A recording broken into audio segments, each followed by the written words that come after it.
కమలా Harris తాజాగా America అధ్యక్ష ఎన్నికల్లో నిలబడుతూ దేశ భవిష్యత్తు కోసం పోరాడతానని ప్రకటించింది. ఏ దేశ భవిష్యత్తు కోసమో అర్థం కాల. ఎందుకంటే ఇప్పటిదాకా ఉంది అధికారంలో ఆమె పార్టీని, బైడెన్ ఆమె అధ్యక్షుడే, ఈవిడ ఉపాధ్యక్షురాలు.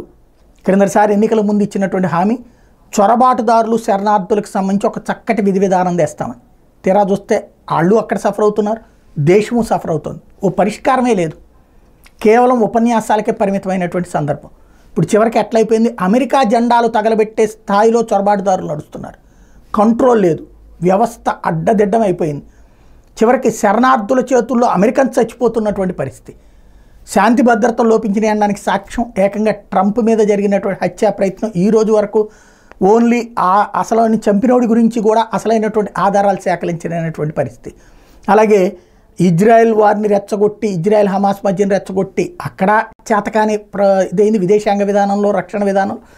అలాగే రష్యా ఉక్రెయిన్ విషయంలో రెచ్చగొట్టి అక్కడ చేతకాందైంది. ఆఫ్ఘనిస్తాన్ని తాలిబాన్లకు అప్పజెప్పినటువంటి అసమర్థదైనటువంటి ప్రభుత్వం. ఇంకా ఏ దేశం కోసం వచ్చి అమెరికాని కాపాడుతుందో ఆవిడ. కాకపోతే అక్కడ ప్రజలు ఎట్లా తీర్పిస్తారో చూడాలి.